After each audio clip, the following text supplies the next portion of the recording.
मग किंवा तास सांगायचं तर तुमची टोळी किंवा तुम्हाला आठवते आणि तुम्ही किती गणन घालता मग ते तुमचं काही ना काही कौतुक करत राहिले मग तिथं उल्लेख होईल तिथं आणि भाषा सुद्धा लिहिता येणार ना मग प्रयोगांची दखल घेण्याची आनंदांच्या प्रयोगांची दखल घेण्याची गरज राहते. ठीक आहे थोडीसा काळ आहे मी घेऊन आणलेलं भाषण 9 मिनिटाचं आहे. मला ती सवय आहे दूरदर्शनावर काम केल्यामुळे आकाशवाणीवर काम केल्यामुळे भाषण किती पानं लिहिलं म्हणजे किंवा पत्रकारिता केल्यामुळे किती लिहिलं म्हणजे किती मिनिटाचं होतं ते थोडं सपाट वाटतं. कोणी दाटपट्टा चालवण्यापेक्षा आधी मी 15 मिनिटं घुमवू शकतो. ती तशी घुमवण्यापेक्षा हे मुद्दे माझ्या लक्षात आलं की ही जी मंडळी बोलली आता काय या प्रश्नाचं उत्तर ते शोधताना त्यांचे पैलू आहे. आपापले पैलू नव्हतं बोलले. कदाचित माझा एक पैलू येईल माझ्या लक्षात आलं पण यांचं आणि आपलं काही नाही.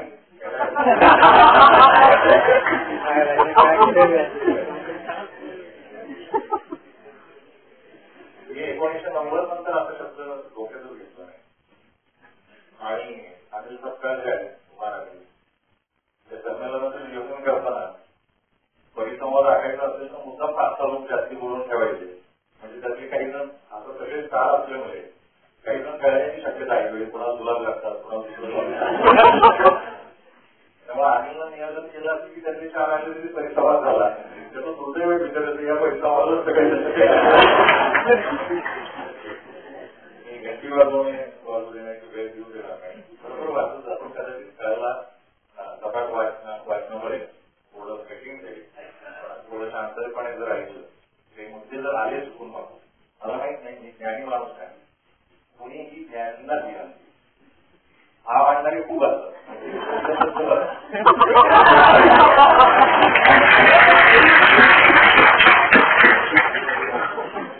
त्यामुळं आपण आपल्या बाजूला आपल्याला आढळलेले तेवढं मांडायचा प्रयत्न करावा. त्यातनं कदाचित मुद्दा बसून जाण्याची शक्यता आहे. एखादा प्रश्न जेव्हा परिसंवादासाठी दिला जातो किंवा मुद्दा दिला जातो तुमचं मेंदू त्या पद्धतीनं चालायला लागतो आणि साहित्य संमेलनाच्या आयोजनात आडबाजूला आम्ही पण असल्यामुळे आम्ही कायमची गिरायक आहोत. त्यामुळे पूर्ण विषयाची मांडणी पत्र वगैरे नाहीये आणि सपकाळांचा फोन येतो या विषयावर बोलायचं संपलं.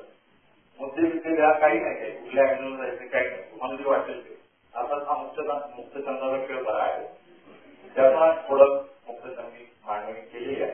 कदाचित असाच मुद्दा या परिसंवादाला चालेल तर मला माहित नाही पण मनातली एक भावना इथं व्यक्त करायची संधी मिळेल आहे. मराठी साहित्य पारंपरिक समाज व्यवस्थेचं समर्थन करता आहे का या प्रश्नाचं स्पष्ट उत्तर होय आहे. मुळात मराठी समाज आणि भारतीय समाज सुद्धा सर्वच बाबतींमध्ये परंपरा प्रिय आहे. ही परंपरा प्रियता समाजाच्या डोक्यात कडक दगडासारखी घट्ट होऊन बसलेली आहे. हा समाज शिकाऊ आणि पोटाची चालनाने सुविधांनी दर काळात वरमांगी आधुनिक बनतो. त्या आधुनिकतेला तो विकसित होणं म्हणतो पण डोक्याला कायम मागतच राहतो हे त्याचं मोठं वैशिष्ट्य आहे. इथल्या साहित्याला सुद्धा साधनांनी विकसित होण्याचे उल्लेख करणं म्हणजे किंवा उदारीकरण जागतिकीकरण असे शब्द वापरणं म्हणजे आपण आधुनिक झालो असं समजायची सवय आहे. प्रत्यक्षात इथलं साहित्य वैचारिकतेनं मागास आणि परंपरा प्रियच असतं. रवींद्र चव्हाणांचं मी कौतुक करेन मी बरं झालं तुम्ही नेमाड्यांबद्दल बोलता कारण ते मराठी साहित्याचं खूप मोठं ठोक आहे. आता गेली 23 वर्ष मी बोंबलतोय तर तिथूनही मला वगैरे गंमत म्हणजे या समाजात वैचारिक आधुनिकता देण्याचा प्रयत्न करणारी माणसं दर काळात धर्माला येण्याची सुद्धा एक चांगली परंपरा ही वैचारिक आधुनिकता.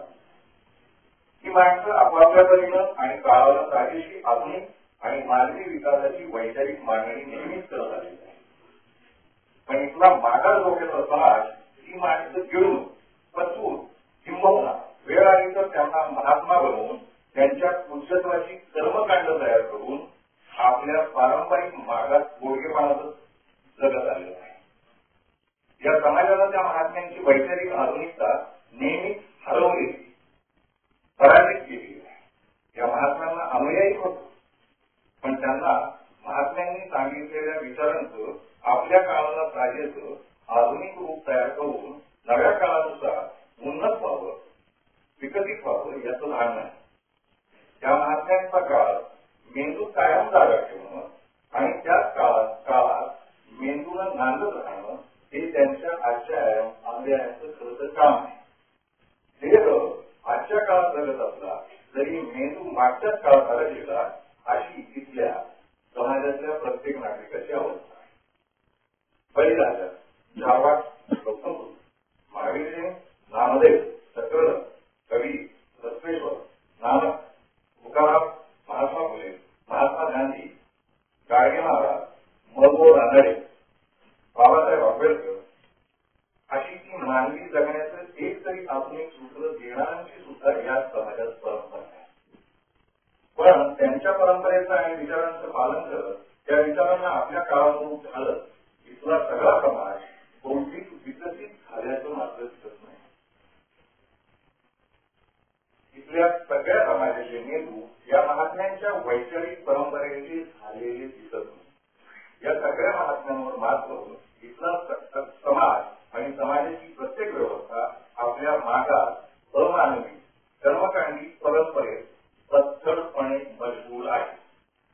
मुळात दर काळात नवे नवे समाज सुधारक महात्मे जन्माला येत राहणं आणि त्यांनी पुन्हा पुन्हा सुधारण्याचे विचार हे मांडत राहणं हेच या समाजाचं मागासवर किती भक्कम आहे याचं निदर्शन आहे. मला नेहमी वाटतं की गौतम बुद्ध जन्माला आले होते, त्याच्यानंतर आणखी पुन्हा समाज सुधारक जन्माला येण्याची काय गरज होती? बरं, नव्या समाज सुधारकांनी नवीन काही सांगितलंय का? मानवतेचा जो मूळ धागा आहे बरोबर आहे, पण पुन्हा नव्यानं महात्मा फुलेंपर्यंत जन्माला यावे लागत असतो हे या समाजाचं तत्सळपण आहे. आणि त्याला तेच विचार मांडत राहणं आणि ते कधीच कोणी न पाळणं हे तत्सळपणाचं मोठं झालेलं 1000 वर्षाचं उदाहरण आहे हा देश. आणि अशा या प्रखर पारंपरिक समाजाच्या पोटी इथले लेखक ते अजिबातच समाजापेक्षा वेगळे नसतात, समाजासारखेच असतात. इथला समाजच लेखकांच्या डोक्यावर किंवा डोक्यात बसलेला असतो आणि त्यांचं लिखाणही समाजासारखंच असतं. तसं येती साहित्य अशी एक व्याख्या करण्याची आपल्याकडे संपत प्रथा आहे. जे समाजासोबत येतं, समाजासह येतं त्याला साहित्य म्हणायचं अशी ती व्याख्या आहे. समाज जर मागास डोक्याचा परंपरा प्रिय असेल तर त्याच्यासोबत त्याच्यासह येणारं साहित्य आणखी काय वेगळं असणार? खरं तर साहित्याचं काम आहे समाजाचं नेतृत्व करणं, समाजाच्या 2 पावलं पुढे जाणं, समाजाला दिशा देणं, समाजाचा विकास करणं, बौद्धिक उन्नती करणं, समाजाला आधुनिक बनवणं, मानवी बनवणं, मानवतावादी बनवणं, वैश्विक बनवणं, माणसाला माणूस असण्याची वास्तव जाणीव देणं आणि केवळ माणूस बनवणं. हे काम समाजात करायचं असेल आणि विशेषतः मागास डोक्याच्या परंपरा प्रिय समाजात करायचं असेल तर साहित्यानं समाजाबरोबर चालून कसं चालेल? उलट अशा समाजात साहित्यानं नेतृत्वाच्या आघाडीच्या ठिकाणी समाजापेक्षा 2 पावलं पुढे राहायला. मात्र ही गोष्ट मराठी साहित्याच्या बाबतीत घडताना दिसत नाही. मराठी साहित्य समाजाबरोबर किंवा समाजाच्या मागे सरपटताना दिसतं. परंपरेनं मराठी समाज साथ या भांडवलावरच जगत आला आहे. आजही त्याच्या जगण्याचं मुख्य भांडवल जात येत आहे. जगण्याच्या प्रत्येक क्षणाला कृतीला जातीची नीती असणं हे एकूणच भारतीय समाजाचं वैशिष्ट्य आहे. मराठी समाजही त्याला आव्हान. जगण्याचा प्रत्येक श्वास जात पद्धतीनं वाटलेला असणं ही आर्य व्यवस्था आहे आणि या व्यवस्थेची मोडतोड करणं, ती नाकारणं, अवहेळणं, नकोशी ठरवणं यासाठी राहणारी बळीराजा चार्वाकापासून फुले आंबेडकरांपर्यंतची एक परंपरा सुद्धा इथं मौजूद आहे. आर्य व्यवस्थेला टक्कर देणाऱ्या या परंपरेची आजच्या काळात 21व्या शतकात काय परिणती व्हायला हवी होती? 3000 वर्ष अखंड चाललेल्या या टक्करीचा निकाल काय लागायला हवा होता? तर मला वाटतं इथला समाज पूर्णपणे सहिष्णू, मानवतावादी आणि केवळ मानवीय व्हायला हरकत नव्हतं. इथला प्रत्येक माणूस केवळ माणूस म्हणून जगताना दिसायला हरकत नव्हतं. पण तसं झालेलं नाही. एवढी दीर्घ टक्कर घेऊनही समाजातली कार्यव्यवस्थेची जातीय आणि भेदीय पकड अजून संपलेली नाही, उलट ती अधिक मजबूत झाली. आणि मी आधीच म्हणालो की मराठी साहित्य किंवा मराठी साहित्यिक समाजाचं नेतृत्व करत नाही, तर समाजाचं प्रतिनिधित्व करतात. आणि मग साहजिकच त्यांचं लिखाण जातीय भेदीय कार्यव्यवस्थेच्या पकडींमधलं. बळीराजा, जारवा, बुद्ध यांनी माणसाच्या जगण्याचं सामाजिक विज्ञान मांडलं असं मी मानतो. फुले आंबेडकर हा त्या विज्ञानाचा फार विकसित टप्पा होता. पण त्या विज्ञानाचा अप्रत्यक्ष अंमल आणि साक्षात आचरण इथल्या समाजात झाल्याचं कधीच दिसलं नाही, आजही दिसत नाही. समाज कार्यव्यवस्थेच्या अमानवी पकडीतच अडकून पडलेले दिसतो आणि इथलं साहित्य समाजाची रीढ ओढण्याचं भिन्नता मानणारा असल्यानं या साहित्यातही कार्यव्यवस्थेच्या अमानवी किंवा जातीय भेदीय परंपरेचा प्रभाव दिसतो. आजचं कोणतंही मराठी पुस्तक उचला त्याच्यावरचं लेखकाचं नाव गायब करा आणि मग ते पुस्तक वाचा, तुम्हाला त्या लेखकाची जात, त्या लेखकाचं लिंग आपोआप कळून येतं.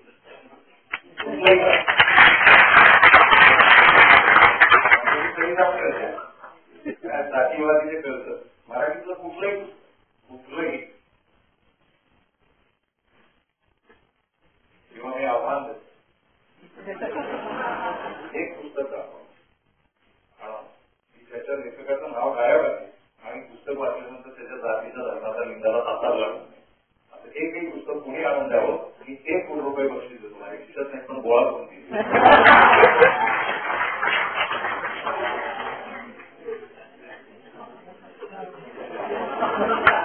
त्या लेखकाची जातीय लिंगीय मनोधरणात जबरदस्त आहे.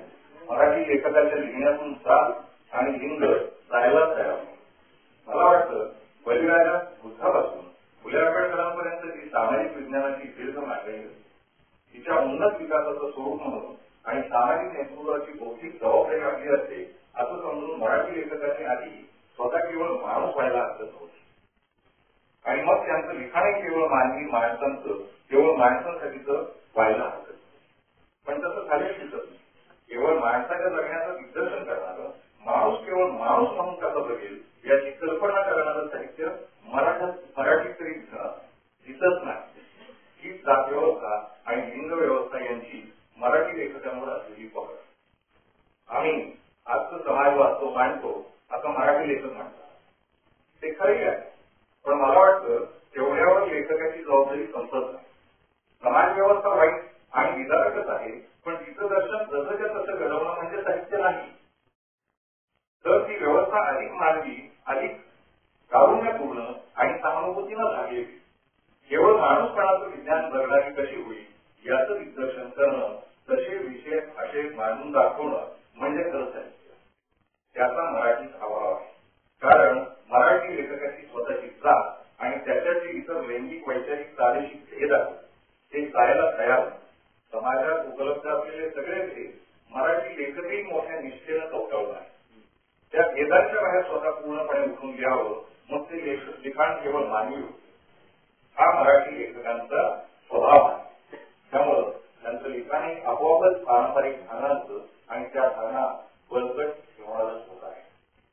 बळीराजा आंबेडकर यांची नावं घेत जगणारे लेखक मराठीत कमी नाही, पण त्यांची जी सामाजिक विज्ञानाची परंपरा आहे तिचा 21व्या शतकातला उन्नत विकसित निचोड म्हणून कोणत्याही प्रकारच्या भेदाशिवाय माणूस कशी जगेल याची मांडणी करणारं साहित्य मराठीत आज दिसतं का? तर त्याचा मोठा दुष्काळ आहे. बळीराजा आंबेडकर या प्रेमीची उवड झालेलं साहित्य मराठीत अजून जन्माला आलेलं नाही, हे महत्वाचंच विधान आहे. आज जे साहित्य जन्माला येते ते आपापले भेद घट्ट ठेवणारच आहे आणि मराठी साहित्य सृष्टी नावाचा जो एक परिसर आहे तोही या भेदांमध्ये विभाजित आहे. आज मराठी साहित्य केवळ मराठी साहित्य म्हणून ओळखलं जात नाही, तर त्याच्यात दलित, ग्रामीण, कृषीजन, नागर, ब्राह्मणी, जैन, मुस्लिम, स्त्रीवादी, प्रादेशिक अशा असंख्य घटक आहेत. शिक्षण व्यवस्थेत या साहित्याचं शिक्षण या फाटाफुटींच्या आधारावरच दिलं जातं. या साहित्याची समीक्षा या फाटाफुटींच्या आधारावरच केली जाते. म्हणून प्रवीण म्हणाले नाही, विद्युतही म्हणाले समीक्षा नाहीच आहे.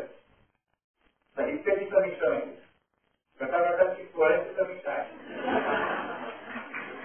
आता ती परीक्षण आहे, समीक्षा नाहीच. या साहित्याची समीक्षा सुद्धा या पाठापुटींच्या आधारावरच केली जाते. त्याला पुरस्कार या पाठापुटींच्या आधारावर केले जाते. मराठी साहित्यिकही स्वतःला या पाठापुटींचे प्रतिनिधी म्हणून मिळवण्यात एकूण मराठी साहित्य म्हणजे फाटाफूट पद्धत किंवा फाटाफूट परंपरा आहे. आणि फाटाफूट परंपरा ही इथल्या समाजाला कार्यव्यवस्थेनं देणगी दिलेली आहे. त्या अर्थानं आजचं मराठी साहित्य आज कार्यव्यवस्थेचं वाहक आहे आणि ते वहन म्हणजे पारंपरिक समाज व्यवस्थेचं समर्थन करतं. शेवटचं उत्तर आहे. जाती आमचा आता एक शब्द वातावरणात सतत ऐकतो.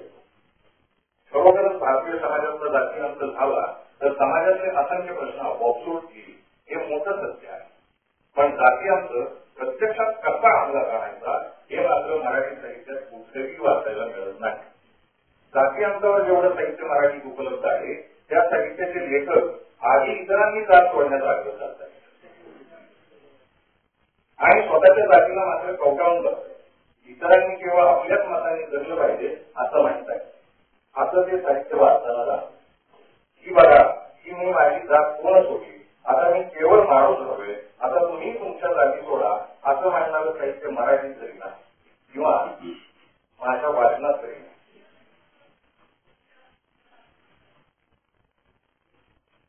सगळं साहित्य आणि सगळ्या साहित्य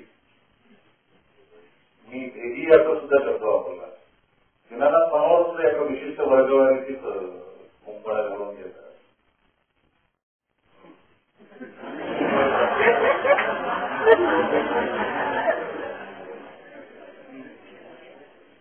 सगळं साहित्य आणि सगळे साहित्य आधी इतरांनी जाती सोडण्याची वाट पाहत आहेत असं काहीतरी आज विचित्र चित्र आहे. आणि त्यामुळं जाती आमचा हा शब्द अथवा किंवा पुढे बोलण्यासारखा होऊन बसला. त्यातूनच आपली जात आणि आपल्याकडे इतर भेद सोडायला कोणीच तयार नाही. हेच भेद त्यांच्या साहित्यात आणि साहित्य सृष्टीत वावरण्यात तसेच्या तसे येतात. हेच भेद त्यांच्या साहित्यात त्यातून मग पारंपरिक जडलेल्या समाज व्यवस्थेचं जगणं आणि समर्थनही आपोआपच होत आहे. मी सांगतो, जात हा मुद्दा जर काढून घेतला तर इथली समाज व्यवस्था हाडकन कोलमडून पडते. आणि साहजिकच त्या समाज व्यवस्थेच्या जीवावर करणारं मराठी साहित्य तेवढ्याच हाडकन कोलमडून पडेल. मराठी साहित्य त्या अर्थानं कोलमडण्याच्या दिवसाची मी आतुरतेनं वाट पाहतोय.